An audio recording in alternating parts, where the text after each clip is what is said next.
अस्सलाम वालेकुम students, I am ज़ैन तबस्सुम और आप लोग देख रहे हैं ज़ैन अकेडमी चैनल।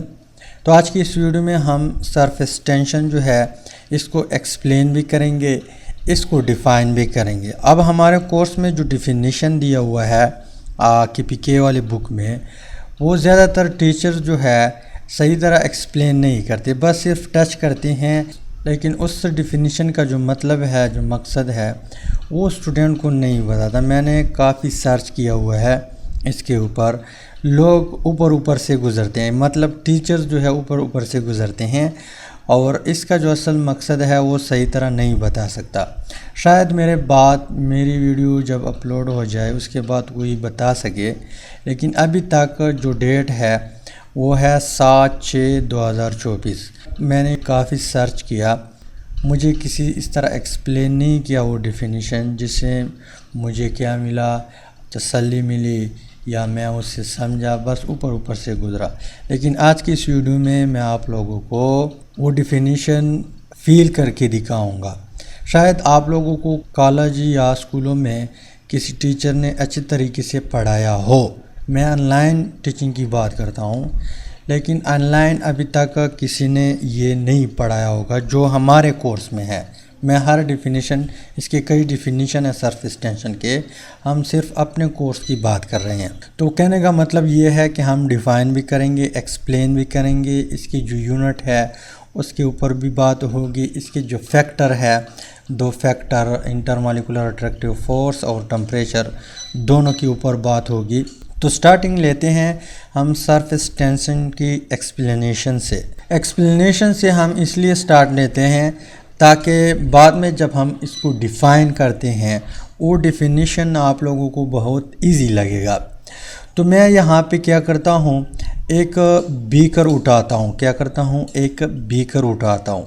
अब ये जो मैं कहानी बता रहा हूँ ये शायद आप लोगों को हर टीचर ने बताया हो, लेकिन इसमें एक पॉइंट है वो अक्सर टीचर ने छोड़ा हुआ है। यहाँ पे हमारे पास क्या है, एक बीकर है। इस बीकर में यहाँ तक कोई भी लिक्विड पड़ा हुआ है, राइट। अब इस लिक्विड के एक मॉलिक्यूल ऐसे हैं कि सरफेस पे हैं, कुछ मॉलिक्यूल सरफेस पे हैं और कुछ मॉलिक्यूल अंदर है। कुछ मॉलिक्यूल क्या है, यानी ढेर सारे मॉलिक्यूल ऐसे हैं कि अंदर है। उसको हम बल्क मॉलिक्यूल कहते हैं। क्या कहते हैं? Bulk molecule. इसके अलावा चंद मॉलिक्यूल ऐसे होते हैं, यहाँ पे मैं चंद कहता हूँ, यहाँ पे करोड़ों में भी हो सकते हैं, क्योंकि वाटर जब हमें नज़र आता है तो वो एक एक मॉलिक्यूल आपस में इंटरमॉलिक्यूलर अट्रैक्टिव फोर्स की वजह से जुड़ के इतना ढेर सारा लिक्विड फिर हमें आम आंख से नज़र आता है। तो इट मीन्स कि यहाँ पे लाखों की तादाद में सरफेस के ऊपर किसी भी लिक्विड के मॉलिक्यूल हो सकते हैं, लेकिन हम इस बीकर के मुताबिक ये छोटा है और यहाँ पे मॉलिक्यूल हम बड़े बड़े ड्रा कर रहे हैं। इसी वजह से यहाँ पे मैं लफ्ज़ इस्तेमाल करता हूँ कुछ मॉलिक्यूल। तो यहाँ पे ढेर सारे मॉलिक्यूल लिक्विड के अंदर होते हैं जिसको हम बल्क मॉलिक्यूल कहते हैं, और कुछ मॉलिक्यूल एज़ कम्पेयर टू अंदर वाले मॉलिक्यूल जो है, यहाँ पे इसलिए मैं कुछ लफ्ज़ इस्तेमाल करता हूँ, वो सरफेस के ऊपर है। तो जो प्रॉपर्टी अंदर वाले मॉलिक्यूल की है वो सरफेस वाले मॉलिक्यूल से क्या है, डिफरेंट है। तो इसलिए हम ये कह सकते हैं कि सरफेस टेंशन जो है ये एक लिक्विड की सरफेस की प्रॉपर्टी है, यानी सरफेस टेंशन एक प्रॉपर्टी है किसी भी लिक्विड की, लेकिन सरफेस वाले मॉलिक्यूल जो है इसकी प्रॉपर्टी है, अंदर वाले जो है उसकी प्रॉपर्टी नहीं, जो बल्क मॉलिक्यूल है उसकी प्रॉपर्टी नहीं, राइट। अब यहाँ पे मैंने मॉलिक्यूल ड्रा किए। यहाँ पे हमें मालूम है कि किसी भी लिक्विड में इंटरमॉलिक्यूलर अट्रैक्टिव फोर्स होता है। क्या होता है? Intermolecular attractive force. या तो हाइड्रोजन बॉन्डिंग होगा, या डाइपोल डाइपोल इंटरेक्शन होगा, या लंदन डिस्पर्जन फोर्स होगा। 3 किस्म के फोर्स हमने डिस्कस किए हैं। तो यहाँ पे मॉलिक्यूल के बीच जो इंटरमॉलिक्यूलर अट्रैक्टिव फोर्स है इसको हम कोहेसिव फोर्स कहते हैं। क्या कहते हैं? Cohesive force. मॉलिक्यूल के बीच जो इंटरमॉलिक्यूलर अट्रैक्टिव फोर्स है उसको हम इंटरमॉलिक्यूलर अट्रैक्टिव फोर्स भी कहते हैं और इसको कोहेसिव फोर्स भी कहते हैं। इसके अलावा वॉल ऑफ द कंटेनर या ग्लास और मॉलिक्यूल के बीच जो फोर्स है, मान लो ये वॉल है, ये मॉलिक्यूल है, इसके बीच भी फोर्स ऑफ अट्रैक्शन होती है ना, जब होती हैं तो यहाँ पे इस फोर्स को हम क्या कहते हैं, एडहेसिव फोर्स, राइट। ये 2 पॉइंट क्लियर हुए। अब हमें मालूम है कि यहाँ पे कोहेसिव फोर्स या इंटरमॉलिक्यूलर अट्रैक्टिव फोर्स होता है। अब अगर हम बल्क मॉलिक्यूल देख ले, कौन सा, जो अंदर वाला मॉलिक्यूल है, तो इस मॉलिक्यूल के ऊपर ये भी फोर्स लगा रहा है, ये भी फोर्स, ये भी फोर्स, यहाँ पे कोई और मॉलिक्यूल होगा, एक और होगा, एक और होगा, एक और होगा। तो यहाँ पे जो फोर्स लगता है चारों तरफ, इर्द गिर्द, अराउंड इस मॉलिक्यूल चारों तरफ, इसके बाद इसका नेट फोर्स 0 हो जाता है। क्या हो जाता है, इसके ऊपर जो नेट फोर्स लग रहा है, ये वाला ये कैंसिल करता है, ये वाला ये कैंसिल करता है, ये वाला ये कैंसिल करता है, ये वाला ये कैंसिल करता है, नेट फोर्स 0 आ जाता है, राइट। इसके बाद यहाँ पे जो सरफेस के मॉलिक्यूल है, अब मैं अगेन यहाँ पे बीकर ड्रा करता हूँ, ये है सरफेस वाला मॉलिक्यूल। अब सरफेस यहाँ पे फैला हुआ है, यहाँ से लेकर यहाँ तक, ये सरफेस का मॉलिक्यूल है।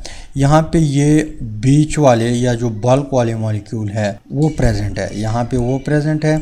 इसके अलावा यहाँ पे सरफेस के मॉलिक्यूल प्रेजेंट है। अब ये मॉलिक्यूल आप लोग देख ले, इसके ऊपर ये भी फोर्स लगा रहा है, मैं वाइट कलर से शो करता हूँ, ये भी फोर्स लगाता है, ये भी लगाता है, ये भी लगाता है, ये भी लगाता है, ये भी लगाता है। ऊपर से कोई फोर्स नहीं है, ऊपर से कोई फोर्स नहीं है। अब यहाँ पे नेट फोर्स 0 नहीं हो सकता क्योंकि चारों तरफ मॉलिक्यूल फोर्स नहीं लगा रहा। ऊपर से कोई भी मॉलिक्यूल नहीं है जो इसके ऊपर फोर्स लगा है। इसी वजह से ये मॉलिक्यूल जो है डाउनवर्ड चला जाता है, थोड़ा बहुत टेढ़ा हो जाता है, यहाँ पे इसका कर्व बन जाता है। अगर हम पूरा लेयर देख ले, पूरे लेयर में जो सारे मॉलिक्यूल है उन सब के ऊपर इस तरह फोर्स लगता है। इसी वजह से इस बीकर में जो लिक्विड पड़ा हुआ है उसका सरफेस थोड़ा टेढ़ा हो जाता है, कर्व हो जाता है। क्या हो जाता है, इसका कर्व बन जाता है, वो डाउनवर्ड चला जाता है। ये इसी तरह थोड़ा सा डाउनवर्ड चला जाता है। तो ये जो डाउनवर्ड फोर्स लग रहा है, यहाँ पे जो इंटरमॉलिक्यूलर अट्रैक्टिव फोर्स लग रहा है सरफेस के मॉलिक्यूल के ऊपर, और ये थोड़ा नीचे चला जाता है, इस चीज़ को हम क्या कहते हैं, सरफेस टेंशन कहते हैं। सरफेस टेंशन, टेंशन कहते हैं तनाव को। सरफेस मतलब जो सतह है, ऊपर वाला सतह है, जो ऊपर एरिया है उसको हम सरफेस कहते हैं। तो ये यहाँ पे टेंशन आ जाती हैं, तनाव आ जाती हैं, किसकी वजह से, यहाँ पे जो इसके नीचे जो मॉलिक्यूल है इसके ऊपर फोर्स लगाता है तो ये डाउनवर्ड चले जाते हैं। इस डाउनवर्ड को हम क्या कहते हैं, सरफेस टेंशन कहते हैं। अब यहाँ पे ये हर लिक्विड में होता है, हर लिक्विड में होता है, लेकिन ये लिक्विड इस तरह करता क्यों है, ये लिक्विड इस तरह क्यों करता है, इसमें सरफेस टेंशन क्यों आ जाता है, यहाँ पे ये क्वेश्चन है। यहाँ तक सारे टीचर आप लोगों को बताते हैं, लेकिन यहाँ पे जो क्वेश्चन क्रिएट होता है कि हर लिक्विड या वाटर मान लो, ये क्यों, इसमें क्यों सरफेस टेंशन आ जाती हैं, यहाँ पे ये वाली मॉलिक्यूल नीचे इसको क्यों खींचता है, इसके पीछे रीज़न क्या है। तो इसके पीछे रीज़न ये है कि जब एक बार सरफेस टेंशन आ जाए, ये खींच ले, ये खींच ले, नीचे की तरफ खींच ले, यहाँ पे स्पेस बचा हुआ है। अगर आप लोग गौर करें, इस एरिया में क्या है, खाली स्पेस आ चुका है। अब ये नीचे जो बल्क मॉलिक्यूल है ये ऊपर जाएंगे ताकि ये स्पेस भर ले, ऊपर जाएंगे, क्या करेंगे, ये स्पेस भरने के लिए ऊपर जाएंगे। अब जब ये ऊपर जाएगा, मान लो ये वाला मॉलिक्यूल है, या यहाँ पे मैं ये वाला मॉलिक्यूल ड्रा करता हूँ, ये मॉलिक्यूल कोशिश करता है कि इस स्पेस को भर ले, लेकिन इसके ऊपर नीचे की तरफ फोर्स लगता है जो नाइबरिंग मॉलिक्यूल है। जो नाइबरिंग मॉलिक्यूल है, आसपास के मॉलिक्यूल है, वो इस मॉलिक्यूल को नहीं छोड़ता और ये जाने की कोशिश करता है, लेकिन आखिरकार ये ज़ोर लगा के यहाँ पे इस स्पेस में आ जाता है। अब अगर इस स्पेस में आ जाता है तो इट मीन्स कि इस मॉलिक्यूल की एनर्जी ज़्यादा हो गई। क्या हो गई? एनर्जी ज़्यादा हो गई एज़ कम्पेयर टू जो अदर मॉलिक्यूल है जो इसके ऊपर फोर्स लगा रहा है। इसने अपना ज़ोर लगाया, एनर्जी ज़्यादा हो गई, तब इन सब को हरा के यहाँ पे आया।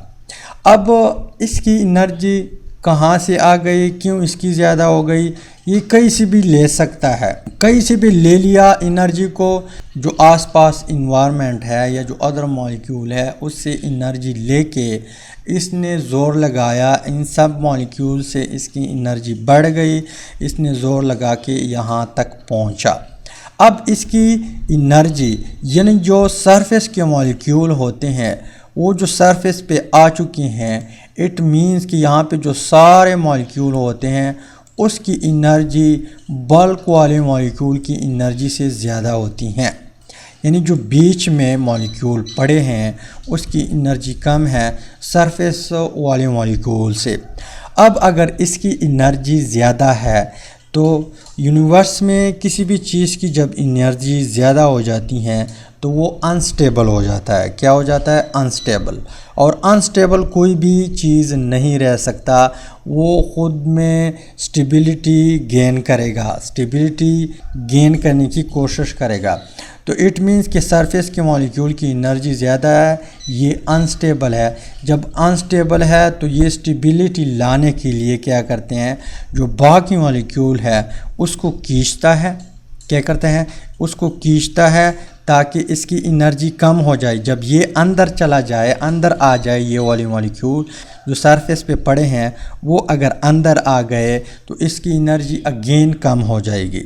तो ये सिलसिला कंटिन्यूसली होता है कि ऊपर मॉलिक्यूल जाते हैं, यहाँ पे उसके ऊपर बाकी मॉलिक्यूल फोर्स लगाता है ताकि उसकी एनर्जी कम हो जाए। वो जब डाउनवर्ड खींचते हैं तो ऊपर स्पेस आ जाता है, तो इनमें से यहाँ पे बल्क में चंद मॉलिक्यूल ऐसे होंगे कि उन मॉलिक्यूल ने एनर्जी कैसी ली होगी और वो स्पेस पूरा करेगा। तो कुछ मॉलिक्यूल स्पेस कंप्लीट करते हैं, यहाँ पे आ जाते हैं, ऊपर अगेन सरफेस के ऊपर आते हैं, उसकी एनर्जी फिर ज़्यादा हो जाती हैं, फिर यहाँ पे बल्क वाले मॉलिक्यूल उसको खींचते हैं। वो जब खींचते हैं तो यहाँ पे स्पेस आ जाता है, फिर मॉलिक्यूल यहाँ पे चले जाते हैं। तो ये सिलसिला चलता रहता है, लेकिन हमें आम आंखों से नज़र नहीं आता। ये जब आप माइक्रोस्कोप के ज़रिए देखेंगे तब हमें फ़ील हो सकता है, हमें नज़र आ सकता है, आम आंखों से हमें नज़र नहीं आता।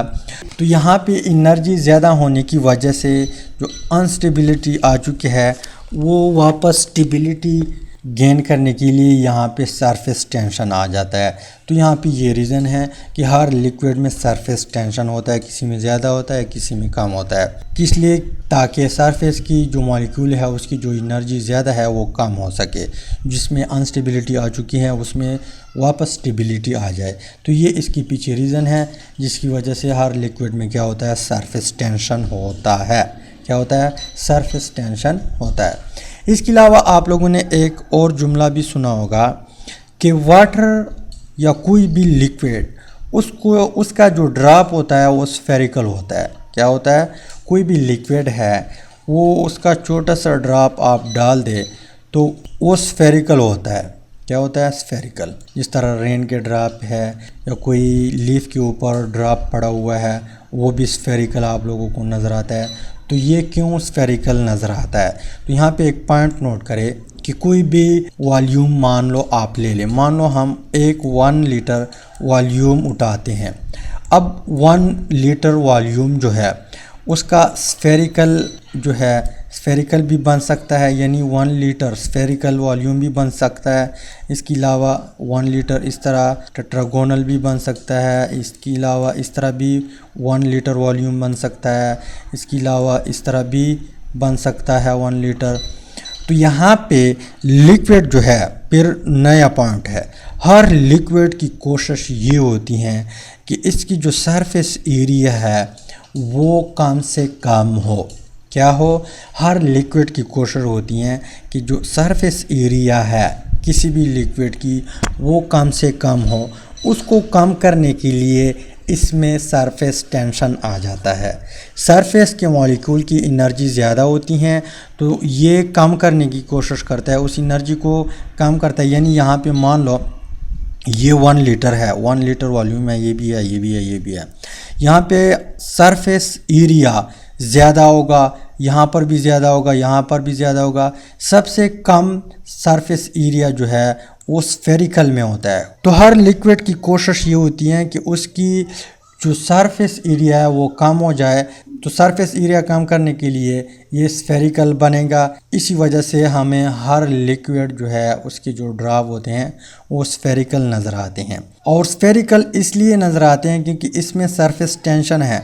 यहाँ पे आप लोग देख ले, यहाँ पे जो बल्क वाली मॉलिक्यूल है इस साइड को भी खींचेगा, इसको इसको इसको इसको। जब तक ये स्फेरिकल ना हो जाए तब तक ये खींचेगा। जब स्फेरिकल हो जाए तो यहाँ पे सरफेस एरिया कम हो जाता है। अब मज़ीद ये अपना सरफेस एरिया कम नहीं कर सकता तो यहाँ पे रुक जाता है। तो इस सरफेस एरिया के बेस पे हम इसको सरफेस टेंशन को इस तरह डिफ़ाइन कर सकते हैं कि surface tension is the tendency of liquid surface to shrink into minimum surface area possible. हर लिक्विड की जो सरफेस है, यानी हर लिक्विड उसका जो सरफेस है वो इतना कम करेगा जितना पॉसिबल हो सके। इस चीज़ को हम क्या कहते हैं? तो लिक्विड की इस टेंडेंस को हम क्या कहते हैं? सरफेस टेंशन कहते हैं। रीज़न इसके पीछे ये है कि इसलिए कम करता है क्योंकि जितना सरफेस एरिया ज़्यादा हो तो सरफेस के ऊपर मॉलिक्यूल ज़्यादा होंगे। सरफेस के ऊपर मॉलिक्यूल ज़्यादा होंगे तो उसकी एनर्जी ज़्यादा होगी। उसकी एनर्जी जब ज़्यादा होगी तो वो अनस्टेबल होगा। तो स्टेबिलिटी गेन करने के लिए ये सरफेस वाले मॉलिक्यूल जो है अंदर की तरफ खींचता है। यहाँ पे सरफेस एरिया कम होता जा रहा है। आखिर एक टाइम आ जाएगा कि मज़ीद सरफेस एरिया कम नहीं होगा, उससे फिर आगे ये नहीं जा सकता। तो इस टाइम ये फिर थोड़ा बहुत स्टेबल हो जाता है और इससे बन जाता है स्फेरिकल शेप इख्तियार कर लेता है। इसी वजह से हर लिक्विड की जो ड्रॉप है वो स्फेरिकल होते हैं। तो यहाँ पे ये सरफेस एरिया के बेस पे सरफेस टेंशन की डिफिनीशन है। अब हम आते हैं जो हमारा कोर्स है उसकी डिफिनीशन की तरफ। तो हमारे कोर्स में जो डिफिनीशन है वो कुछ इस तरह है कि the surface tension is the amount of energy required to stretch और increase the surface of a liquid by a unit area. यहाँ पे अगर आप लोग गौर करें वो वाली एनर्जी जो दरकार हो किसके लिए? स्ट्रेच खींचने के लिए या इंक्रीज़ बढ़ाने के लिए द सरफेस, यानी लिक्विड का जो सरफेस है उसको इंक्रीज़ करने के लिए। वो एनर्जी जो किसी भी लिक्विड की जो सरफेस है उसको इंक्रीज़ करे, सरफेस एरिया इंक्रीज़ करे या स्ट्रेच करे किसी भी लिक्विड का बाय यूनिट एरिया। यानी यूनिट एरिया मतलब 1 मीटर एरिया है, 1 मीटर। उसके ऊपर जो एनर्जी लगती हैं और उसका जो सरफेस एरिया इंक्रीज़ करे, जितनी एनर्जी लगी इस एनर्जी को हम सरफेस टेंशन कहते हैं। अभी इसकी बिल्कुल उलट है। यहाँ पे हमने बात की कि यहाँ पे मिनिमम सरफेस एरिया पॉसिबल, यानी ये तब तक के लिए यहाँ पे मॉलिक्यूल सरफेस वाले मॉलिक्यूल की खींचेगा जब तक सरफेस एरिया कम से कम ना बन जाए। यहाँ पे लिखा हुआ है कि स्ट्रेच और इंक्रीज द सरफेस एरिया, यानी वो एनर्जी जो सरफेस एरिया है उसको खींच ले या उसका सरफेस एरिया बढ़ाए, उस एनर्जी को हम सरफेस टेंशन कहते हैं। लेकिन ये बिल्कुल उलट नहीं है, ये एनर्जी की बेस पे डिफिनीशन दिया हुआ है। जैसे यहाँ पे हमारे पास एक बीकर है, क्या है? एक बीकर है, उसमें लिक्विड पड़ा हुआ है और उसमें ऑलरेडी सरफेस टेंशन भी आ चुका है। क्या आ चुका है? सरफेस टेंशन भी आ चुका है। अब यहाँ पे आप लोग देख ले, सरफेस एरिया डिक्रीज़ हुआ। क्या हुआ? सरफेस एरिया डिक्रीज़ हुआ क्योंकि ये थोड़ा स्फेरिकल की तरफ चला गया। यहाँ पे ये थोड़ा नीचे की तरफ आया मीन्स कि यहाँ पे सरफेस एरिया डिक्रीज हुआ। अब जब इसको वापस यहाँ तक लाएंगे तो सरफेस एरिया बढ़ेगा। तो यहाँ पे इसको खींचने के लिए एनर्जी रिक्वायर होगी या नहीं होगी, ताकि वो यहाँ पे आ जाए, क्या आ जाए, यहाँ तक आ जाए। तो इसके लिए जो एनर्जी रिक्वायर होती हैं उस एनर्जी को हम सरफेस टेंशन कहते हैं। यानी जितना ज़्यादा सरफेस टेंशन हो उतना ज़्यादा एनर्जी लगेगा। जितना ज़्यादा सरफेस टेंशन किसी भी लिक्विड में आ चुका हो उसके लिए ज़्यादा एनर्जी रिक्वायर होगी, ताकि वो अपनी ओरिजिनल पोजीशन पे या इसकी जो सरफेस एरिया वो बढ़ाए, या ओरिजिनल पोजीशन पे लाने के लिए ज़्यादा एनर्जी लगेगी। अब यहाँ पे एक लिक्विड है इस तरह, उसमें सरफेस टेंशन थोड़ा है, क्या है, थोड़ा है। एक लिक्विड है इस बीकर में, उसमें सरफेस टेंशन जो है वो उतना ज़्यादा है। तो ये अपना पोजीशन है और ये इसका अपना पोजीशन है। तो यहाँ पे आप लोग बताएं कहाँ पे एनर्जी ज़्यादा लगेगी। यहाँ पे डेफिनेटली ज़्यादा लगेगी। तो जिस लिक्विड में सरफेस टेंशन ज़्यादा हो वहाँ पे जो एनर्जी रिक्वायर होती हैं ताकि ये वाला जो सरफेस है उसको स्ट्रेच करे, खींच ले, या इसका सरफेस एरिया बढ़ाए, तो इस चीज़ को हम क्या कहते हैं, सरफेस टेंशन कहते हैं। ये हमारे बुक में डिफिनीशन प्रेजेंट है, जो कि अक्सर टीचर जो है वो इस चीज़ में कंफ्यूज होते हैं कि सरफेस एरिया यहाँ पे बढ़ेगा या घटेगा।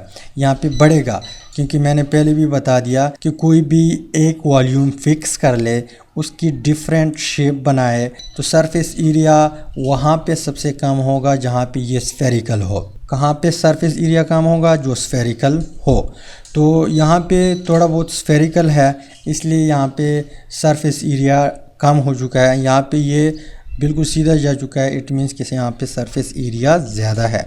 तो इस सरफेस एरिया को बढ़ाने के लिए यहाँ पे सरफेस एरिया यहाँ पे है, इसको बढ़ाने के लिए या इसको स्ट्रेच करने के लिए, खींचने के लिए जो एनर्जी रिक्वायर होती हैं, इस एनर्जी को हम सरफेस टेंशन कहते हैं। अब हम आते हैं इसके यूनिट की तरफ। किसकी तरफ, यूनिट की तरफ। तो सबसे पहले हम इस तरह गामा जो है इसको, सरफेस टेंशन को इस तरह गामा से रिप्रेजेंट करते हैं, या कुछ लोग जो है एस से रिप्रेजेंट करते हैं। मान लो हमने एस से रिप्रेजेंट किया हुआ है, किस चीज़ से, एस से। तो ये अगर हम मैथमेटिकली देख ले, ये बराबर है फोर्स पर लेंथ। यानी एक एरिया है, उसका लेंथ कितना है, उसके ऊपर जितना फोर्स लग रहा है। मान लो यहाँ पे इसका लेंथ इतना है, यहाँ पे नीचे वाली मॉलिक्यूल क्या कर रहे हैं, इसके ऊपर फोर्स लगा रहा है, तो इससे बनता है सरफेस टेंशन। यहाँ पर भी हम इक्वल साइन लगाते हैं। तो गामा या S is equal to force per length. अब अगर SI unit system international unit हम देख ले फोर्स की, उसकी है न्यूटन, और लेंथ का जो यूनिट है सिस्टम इंटरनेशनल में वो मीटर स्क्वायर है। लेंथ हम इस तरह भी नापेंगे, इस तरह भी नापेंगे, तो m स्क्वायर। तो यहाँ पे जो सरफेस टेंशन है उसकी SI यूनिट बनती है न्यूटन पर मीटर स्क्वायर, न्यूटन पर मीटर स्क्वायर, राइट। इसके अलावा अगर हम इसको ऊपर लेके जाए तो ये इन्वर्स हो जाएगा, तो यूनिट बनेगी newton metre square inverse, right. तो ये है SI यूनिट, किस चीज़ का, सरफेस टेंशन का। इसके अलावा एक और यूनिट हमारे कोर्स में प्रेजेंट है, जूल पर मीटर स्क्वायर, पर मीटर स्क्वायर। अगर हम इसको ऊपर लेके आए तो जूल -2, राइट। ये हमारे कोर्स में प्रेजेंट है ये यूनिट, और ये जो SI यूनिट है ये भी प्रेजेंट है। अब ये यूनिट जो है, ये यूनिट ये आ चुकी हैं किस चीज़ से, इस चीज़ से कि यहाँ पे ये लेंथ है, लेंथ, इसके ऊपर मॉलिक्यूल नीचे की तरफ जो डाउनवर्ड फोर्स लगा रहा है, तो इससे बनता है ये वाला यूनिट। इसके अलावा ये यूनिट जो बना है वो इस डिफिनीशन की तरफ अगर हम आए, इससे बना हुआ है। यानी हमारे पास ये एरिया है, ये एरिया है, और इसके ऊपर जो एनर्जी लगती हैं ताकि वो ओरिजिनल पोजीशन पे आ जाए, या ऊपर की तरफ खींच ले, या इसका सरफेस एरिया इंक्रीज़ कर सके, तो वो एनर्जी हम रिप्रेजेंट करते हैं जूल से। तो ये यूनिट इस डिफिनीशन से आ चुकी है। किससे? इस डिफिनीशन से। अब हम जाते हैं फैक्टर की तरफ। किस चीज़ की तरफ? फैक्टर की तरफ। तो फर्स्ट वन फैक्टर है कि सरफेस टेंशन जो है, एस मीन सरफेस टेंशन, ये डिपेंड करता है किस चीज़ के ऊपर? इंटरमॉलिक्यूलर अट्रैक्टिव फोर्स के ऊपर। और दूसरा जो फैक्टर है वो है टेम्परेचर। तो इंटरमॉलिक्यूलर अट्रैक्टिव फोर्स के साथ इसका डायरेक्ट रिलेशन है। जब inter, I means inter, M means molecular, जो शॉर्टकट है उससे हम लिखते हैं molecular, E means attractive, F means force, IMAF, ये डायरेक्टली रिलेशन रखता है सरफेस टेंशन के साथ। या surface tension directly proportional to IMAF, intermolecular attractive force. जितना इंटरमॉलिक्यूलर अट्रैक्टिव फोर्स ज़्यादा हो, यानी मॉलिक्यूल के बीच इंटरमॉलिक्यूलर अट्रैक्टिव फोर्स ज़्यादा है, तो यहाँ पे जो सरफेस वाले मॉलिक्यूल है वो स्ट्रांगली क्या करेगा? नीचे की तरफ अट्रैक्ट करेगा। नीचे की तरफ अट्रैक्ट करेगा तो यहाँ पे ज़्यादा सरफेस टेंशन आ जाएगा। क्या आ जाएगा? ज़्यादा सरफेस टेंशन। तो surface tension is directly proportional to intermolecular attractive forces. जैसा कि यहाँ पे हमारे कोर्स में प्रेजेंट नहीं है, लेकिन मैं आप लोगों को बताता हूँ कि हम टेम्परेचर क्या करते हैं? फिक्स करते हैं। टेम्परेचर, कितना टेम्परेचर यहाँ पे रखा, यानी फिक्स किया 20 डिग्री सेंटीग्रेड, 20 डिग्री सेंटीग्रेड। या अगर आप लोग केल्विन में लेना चाहते हैं, मान लो हम केल्विन में लेते हैं, तो 293 केल्विन टेम्परेचर हमने रखा हुआ है। इसके ऊपर हम डिफरेंट लिक्विड की सरफेस टेंशन देखना चाहते हैं। क्या देखना चाहते हैं? Surface tension in SI unit में, इन SI यूनिट में, यहाँ पे इसमें। तो यहाँ पे जो सबसे पहले हमारे पास हाइड्रोजन है, हाइड्रोजन, लिक्विड हाइड्रोजन, इसका जो सरफेस टेंशन है 20 डिग्री सेंटीग्रेड पे वो है 2.4 न्यूटन पर मीटर। फिक्स, यहाँ पे टेम्परेचर क्या है? फिक्स है। इसके अलावा हीलियम जो है, HE, liquid helium, liquid helium, इसका सरफेस टेंशन कितना है? यहाँ पे 0.16। इसके अलावा वाटर जो है, वाटर का सरफेस टेंशन है 20 डिग्री सेंटीग्रेड पे 0.075 है या 72 है, मैं 72 लिखता हूँ। इथेनॉल जो है, इथेनॉल को मैं EC रिप्रेजेंट करता हूँ क्योंकि इसका फार्मूला लंबा है, CH3CH2OH, ये है इथेनॉल। तो इसका है 22.0 न्यूटन पर मीटर। इसके अलावा यहाँ पे जो सोडियम क्लोराइड है, NaCl, इसका है 114 न्यूटन पर मीटर। तो यहाँ पे सेम टेम्परेचर के ऊपर किसी की वैल्यू ज़्यादा है, किसी की कम, तो इट मीन्स कि ये डिपेंड करता है intermolecular attractive force. Intermolecular attractive force ज़्यादा तो यहाँ पे जो सरफेस टेंशन है वो भी ज़्यादा। इंटरमॉलिक्यूलर अट्रैक्टिव फोर्स तो यहाँ पे सरफेस टेंशन की वैल्यू भी कम, राइट। इसके बाद जो दूसरा हमारे पास क्या है, फैक्टर है, वो है temperature. Temperature is inversely proportional to surface tension, gamma या एस से मैं रिप्रेजेंट करता हूँ। जब टेम्परेचर ज़्यादा हो किसी भी लिक्विड का, उसमें इंटरमॉलिक्यूलर अट्रैक्टिव फोर्स वीक हो जाता है। जब वीक हो जाता है तो इट मीन्स कि यहाँ पे सरफेस टेंशन भी कम होगा। यानी यहाँ पे एक लिक्विड है, इसको हम क्या करते हैं, हीट देते हैं, मीन्स के टेम्परेचर इसका बढ़ाते हैं। अब हमें मालूम है कि जो टेम्परेचर है वो यहाँ पे जो इंटरमॉलिक्यूलर अट्रैक्टिव फोर्स है उसको ब्रेक करते हैं, उसको वीक करता है। वीक करता है जब इंटरमॉलिक्यूलर अट्रैक्टिव फोर्स कम हो जाए तो जाहिर सी बात है कि फिर सरफेस टेंशन भी क्या होगा, कम होगा, क्योंकि इंटरमॉलिक्यूलर अट्रैक्टिव फोर्स और सरफेस टेंशन का डायरेक्ट रिलेशन है और इसका इन्वर्स रिलेशन है। टेम्परेचर ज़्यादा, इंटरमॉलिक्यूलर अट्रैक्टिव फोर्स कम, इंटरमॉलिक्यूलर अट्रैक्टिव फोर्स कम, सरफेस टेंशन भी कम। तो टेम्परेचर ज़्यादा, सरफेस टेंशन कम, टेम्परेचर कम, सरफेस टेंशन ज़्यादा। तो टेम्परेचर के साथ इसका इन्वर्स रिलेशन है। इसके अलावा हमारे कोर्स में एक और बात लिखी हुई है कि जब हम वाटर में जो डिटर्जेंट है, यानी सोप है, साबुन या सर्फ जो है, वो जब हम डालते हैं, क्या करते हैं, वो जब हम डालते हैं तो वो जो इंटरमॉलिक्यूलर अट्रैक्टिव फोर्स है उसको रिड्यूस करता है, डिक्रीज़ करता है। तो इट मीन्स कि सोप या साबुन से इसका इन्वर्स रिलेशन है। जब हम सोप या सर्फ डालते हैं वाटर में तो इंटरमॉलिक्यूलर अट्रैक्टिव फोर्स डिक्रीज़ हो जाता है, जिसकी वजह से यहाँ पे सरफेस टेंशन भी डिक्रीज़ हो जाता है। तो ये भी इसके साथ इन्वर्स रिलेशन रखता है।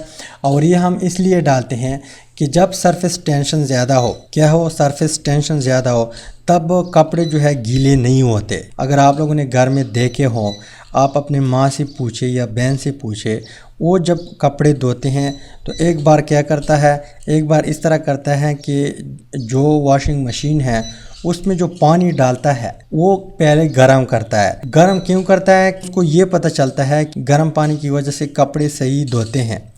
इसलिए सही धोते हैं कि जब हम गर्म पानी डालते हैं यहाँ पे, उसमें जो इंटरमॉलिक्यूलर अट्रैक्टिव फोर्स है वो वीक हो जाता है, सरफेस टेंशन वीक हो जाता है, फिर कपड़े अच्छी तरह गीले हो जाते हैं। सरफेस टेंशन जब कम हो तो वो इजीली किसी सॉलिड को गीला कर सकता है। जब सरफेस टेंशन ज़्यादा हो तो वो उस सॉलिड के ऊपर इस तरह ड्रॉप की तरह पड़ा रहेगा। जैसे आप लोग एक्सपेरिमेंट कर ले, सर्दियों में एक बीकर में वाटर ले ले, उसको रेस्ट कर दे, फिर यहाँ पे एक कपड़ा डाल दे। कपड़ा डालने से वो जल्दी गीला नहीं होगा क्योंकि इसमें सरफेस टेंशन आ चुका है, बिल्कुल रबर की तरह है। रबर की तरह जो सरफेस वाले मॉलिक्यूल है वो उस रुमाल को या कपड़े को गीला नहीं देते। इसी वजह से हमारे माएँ बहनें जो है वो पहले क्या करते हैं, पानी गर्म करते हैं ताकि इसकी बीच यहाँ पे जो इंटरमॉलिक्यूलर अट्रैक्टिव फोर्स है वो वीक हो जाए। जब वीक हो जाए तो सरफेस टेंशन कम होगा। जब सरफेस टेंशन कम होगा तो कपड़े जल्दी गीले होंगे। इसके अलावा यहाँ पे हम फिर डिटर्जेंट यानी सर्फ या साबुन डालते हैं, वो भी मज़ीद इंटरमॉलिक्यूलर अट्रैक्टिव फोर्स डिक्रीज़ करता है। जब डिक्रीज़ हो जाए तो सरफेस टेंशन मज़ीद डिक्रीज़ होगा तो कपड़े और भी गीले हो जाएंगे। और जब कपड़े और गीले हो जाएंगे तो यहाँ पे जो कपड़ों के ऊपर वाटर के मॉलिक्यूल आते हैं तो वो अपने साथ जो कपड़े के ऊपर गंध होता है, दाग धब्बे होते हैं, उसके साथ यहाँ पे फोर्स पर अट्रैक्शन रखता है। और जब वो बहते हैं तो वो साथ साथ गंदगी भी दूर करता है, वो अपने साथ खींच के बाहर की तरफ कपड़ों से बाहर चला जाता है। तो इसी वजह से हमारे कपड़े फिर जल्दी साफ़ हो जाते हैं। तो यहाँ पे हम अपना सरफेस टेंशन का जो लेक्चर है, ये जो टॉपिक है, उसको क्लोज़ करते हैं। इंशाल्लाह मिलते हैं नेक्स्ट वीडियो में। अल्लाह हाफ़िज़।